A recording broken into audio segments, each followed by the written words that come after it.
Here's something that will bother you the moment I say it. You board a cruise ship carrying thousands of people.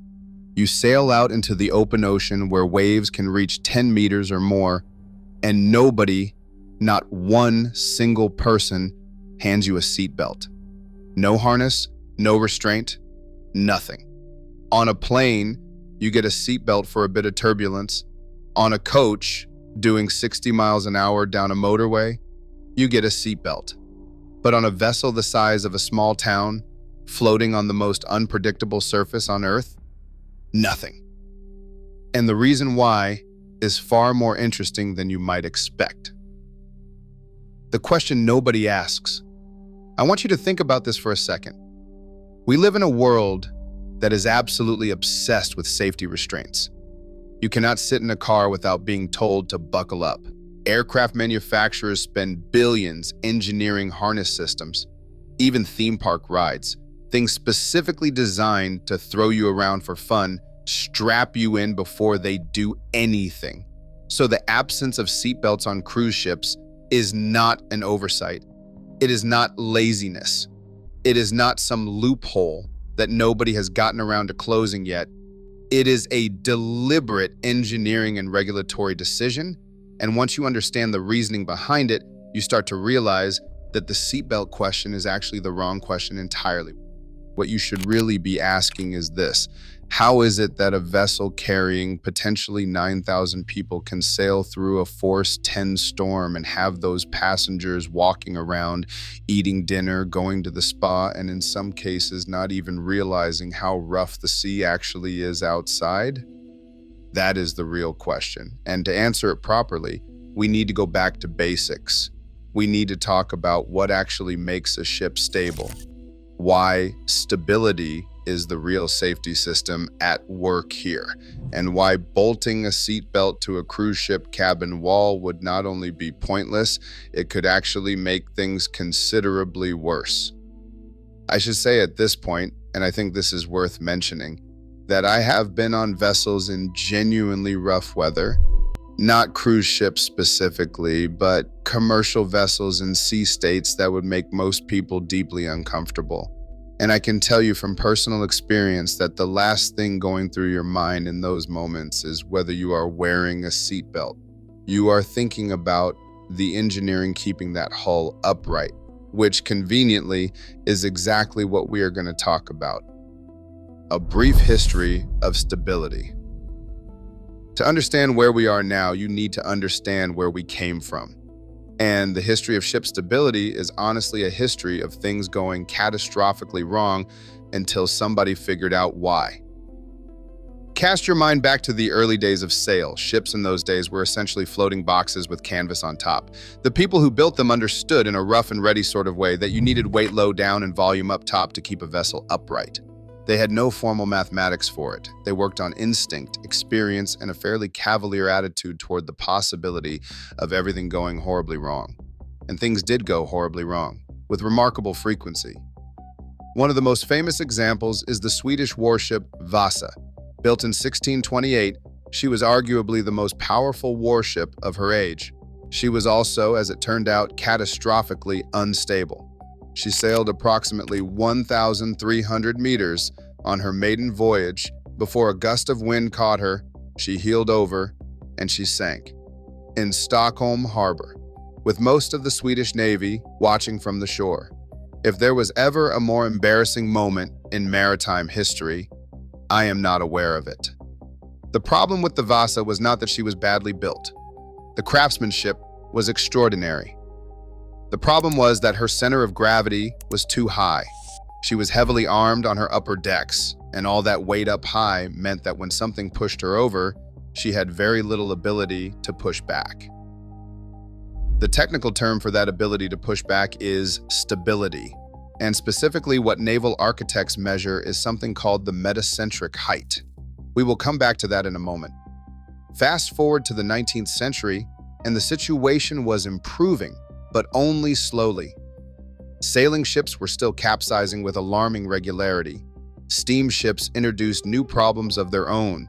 Iron hulls, more powerful engines, greater speeds, all of these things changed the stability equation in ways that were not always well understood at the time. The passenger steamship era in particular produced some genuinely terrifying disasters, many of which came down to stability failures rather than collisions or structural failures. By the time we get into the 20th century, naval architecture had become a proper engineering discipline. People like William Froude in Britain were doing systematic experimental work on hull resistance and stability. The mathematics were being formalized, and slowly, painfully slowly, the industry learned that stability was not something you could leave to intuition. It had to be calculated, tested, and maintained throughout the life of the vessel. That lesson has never stopped being relevant. The physics of floating things, right? Let us talk about the actual physics. Two forces act on a floating ship. Gravity pulls the entire weight straight down through the center of gravity. Buoyancy pushes back up through the center of buoyancy. Keep those two forces in the same vertical line and the ship sits upright. Simple enough. Now introduce a wave or a gust of wind. Or, and this genuinely happens, a crowd of passengers all rushing to one side to photograph a glacier. Naval architects actually have to account for that. The ship heels over. The center of gravity stays put because the weight distribution has not changed, but the center of buoyancy shifts because the underwater hull shape has changed as she leans. Where that buoyancy force ends up pointing is everything. This is where the metacenter comes in. As the ship heels, the buoyancy force acts along a new vertical line. Where that line crosses the ship's original center line is the metacenter. The distance between the metacenter and the center of gravity is the metacentric height, GM, because naval architects cannot resist an abbreviation. Positive GM means the metacenter sits above the center of gravity. When she heels, buoyancy pushes her back upright. Stable. Negative GM means the opposite. She heels and just keeps going. That is the Vasa. That is the nightmare. Here is the part that surprises people though. A very high GM is not actually what you want. High GM means the ship is stiff. She snaps back upright aggressively. That sounds reassuring until you are standing on one. A stiff ship in a seaway produces a short, sharp, violent roll that throws things off surfaces and puts people on the floor. What you actually want is a moderate GM, stable but gentle. That balance is harder to achieve than it sounds. Why seatbelts would actually make things worse. Here's the counterintuitive part. Here's the bit that I find genuinely fascinating about this whole topic. A seatbelt works on an aircraft or in a car because in those environments, the dangerous event is a sudden, violent, discrete impact. Turbulence hits. You decelerate suddenly. The seatbelt is there to stop you becoming a projectile in that specific moment. The dangerous force is brief, intense, and unpredictable. The seatbelt absorbs it. On a ship in heavy weather, the situation is fundamentally different. The ship is not experiencing a single impact. She is rolling continuously back and forth in a rhythmic, cyclical motion that can go on for hours or even days. And that rolling motion, remember what we said about GM, is by design a slow, relatively gentle oscillation. The forces involved are not the kind of spike that a seatbelt is designed to resist. Now imagine you have strapped yourself into a seatbelt in your cabin. The ship rolls to starboard. You are held in your seat. The ship rolls back to port. You are still held in your seat. So far, so good. But here is the problem. A ship in heavy weather is not just rolling from side to side. She is pitching, moving bow up, stern down, and back again. She is surging fore and aft as waves push her. She is experiencing a combination of all of these motions simultaneously. A seatbelt fixes you rigidly to one point in that three-dimensional moving environment. Instead of being able to brace, adjust, and absorb those forces naturally the way a freestanding human body does, you are now fighting against them from a fixed position. The forces go through the restraint rather than being managed by your body's natural response. Beyond the pure physics, there is a practical issue that is arguably even more significant. Ships in emergencies require people to move quickly. to lifeboat stations, to assembly points, through corridors and stairwells that may themselves be at unusual angles. A cruise ship's safety system is built entirely around the assumption of mobile passengers who can be directed, evacuated, and accounted for. The moment you start designing around fixed, restrained passengers, you have fundamentally changed the evacuation model, and not for the better. There is also, and I say this gently, the question of what actually injures people on cruise ships in rough weather. It is very rarely a roll that pins them to their seat. It is falls, people losing their footing on wet decks, misjudging the motion and stepping awkwardly, reaching for something as the ship moves and missing it. A seatbelt does nothing about any of that. What addresses that problem is, and we are getting there, the engineering systems that reduce the rolling in the first place. What ships actually use instead. So, what has actually replaced the seatbelt? The honest answer is a lot of things, and they are considerably more impressive. Start with the hull itself. Before a single piece of steel is cut, naval architects run thousands of simulations of that hull in every conceivable sea state. The underwater form is shaped to interact with waves in a gentle, predictable way. Fine lines at the bow reduce the initial impact. The whole geometry is optimized so the ship moves through water rather than fighting it. That is the foundation everything else sits on. Then you have ballast. Ships carry large quantities of water in tanks distributed throughout the hull. I covered this in a previous video on wastewater. Go and watch it if you have not. On a cruise ship, those tanks are not just sitting there. They are actively managed throughout the voyage, continuously compensating for shifts in weight as passengers, stores, and fuel levels change. The stability is being monitored and adjusted in real time the whole time. On top of that, you have stabilizer fins, hydraulically operated wings extending below the waterline on both sides of the hull, controlled by a gyroscopic system that reads the ship's motion and adjusts the fin angle almost instantaneously. Wave pushes starboard, fins push back to port. On a modern cruise ship, this alone can reduce rolling by 80% or more. Some vessels also run active anti-roll tanks, large tanks of fluid running across the width of the ship, with pumps moving that fluid side to side to counteract rolling forces. Think of it as a very deliberate, very oversized spirit level built into the hull. And underpinning all of it is weight distribution, heavy machinery at the bottom, passenger spaces at the top. Every single item positioned with stability in mind from the very first design sketch. That is not one safety system. That is an entire engineering ecosystem. A seatbelt was never going to compete with that. The regulatory side, nobody talks about. Here's the thing about all of that engineering. It does not exist purely because cruise lines are wonderful people who care deeply about your comfort, though I am sure some of them do. It exists because international law requires it, and the regulatory framework around ship stability is extraordinarily rigorous. The cornerstone document here is SOLAS, the International Convention for the Safety of Life at Sea. First adopted in 1914 in the wake of the Titanic disaster, because maritime safety regulation has a long and slightly depressing history of being reactive rather than proactive, SOLAS has been updated and amended many times since, and today represents one of the most comprehensive safety frameworks in any transport sector.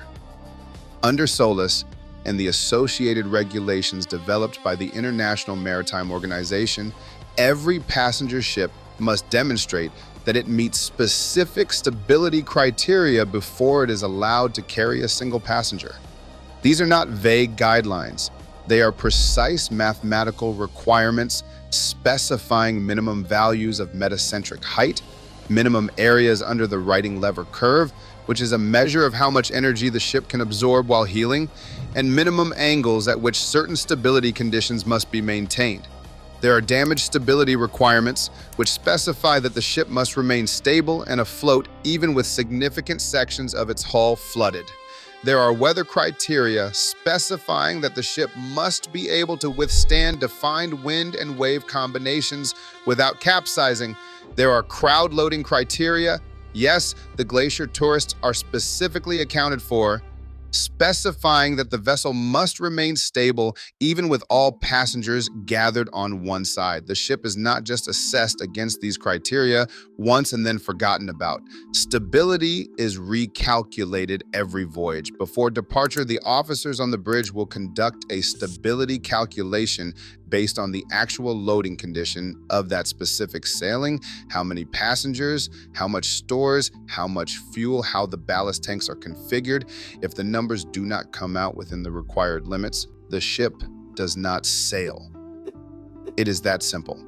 This is the regulatory infrastructure that is quietly doing an enormous amount of heavy lifting in the background every time a cruise ship leaves port. It is invisible to passengers. Nobody mentions it at the safety briefing, but it is there, it is rigorous, and it is enforced by port state control inspectors in every major port around the world who have the authority to detain a vessel they believe is not compliant. The one place you will find restraints. Now, having said all of that, and I want to be precise here because this matters, there are places on ships where you absolutely will find restraints. And understanding where they are tells you a lot about the underlying logic. The most obvious example is lifeboats. Modern enclosed lifeboats, the kind you see mounted in davits on the sides of cruise ships, are fitted with seatbelts for every occupant.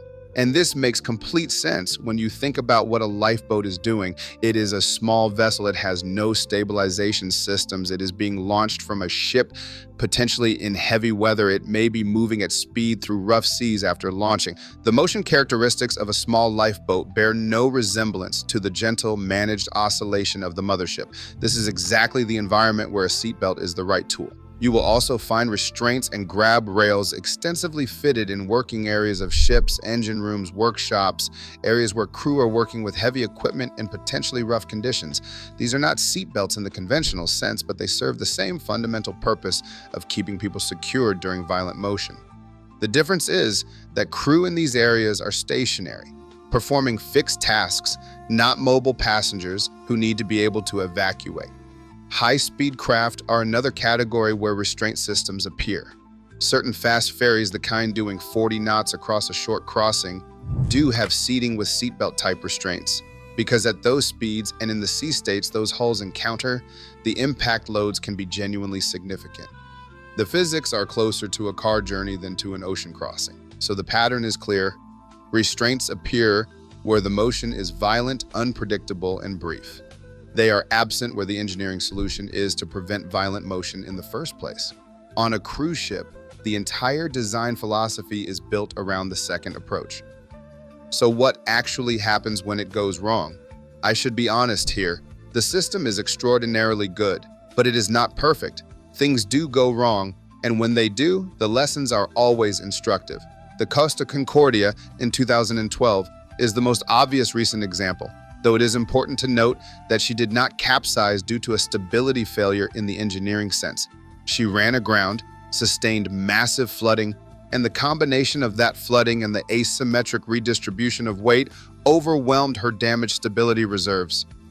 The system worked as designed up until the point that the hull was breached in a way that went beyond the damage scenarios it was designed to survive. The lesson there was really about navigational decision-making rather than any fundamental flaw in the stability system itself. More instructive from a pure stability standpoint are incidents involving severe rolling and unexpected sea states.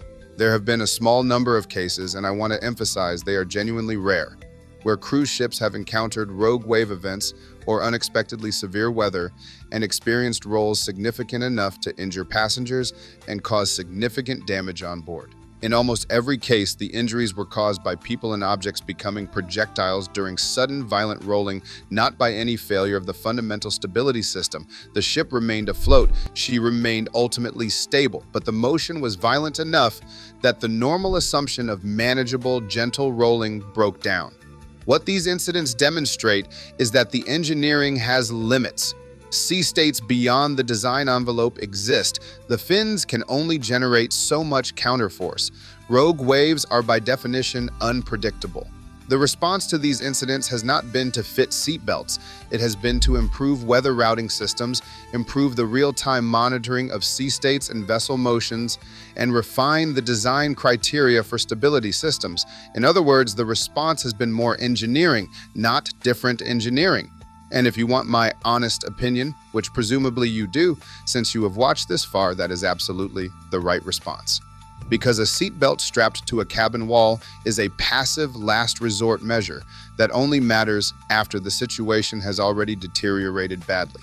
Better stability engineering means the situation is far less likely to deteriorate badly in the first place. Prevention over cure, every time. So the next time you step onto a cruise ship and notice there is nothing to buckle yourself into, try to reframe what you are looking at. What you are looking at is not an absence of safety. What you are looking at is the visible result of centuries of hard-earned maritime engineering knowledge, formalized into international regulation, embedded into every calculation that was made when that hull was designed, and maintained actively throughout every voyage the ship makes. The seatbelt is a brilliant piece of technology in the right context. On a cruise ship, it is simply the wrong tool for the job. The job is being done instead by the shape of the hull, the position of the ballast tanks, the fins extending below the waterline, the real-time stability calculations running on the bridge, and the international regulatory framework that requires all of it to be in place before the ship ever leaves port. Not quite as simple as clicking a buckle. Considerably more impressive, though. Hopefully you have enjoyed today's video and have learned something genuinely useful about why ships are designed the way they are. For more content like this every other Friday, be sure to subscribe right here on the channel. Until next time, thank you for watching and goodbye.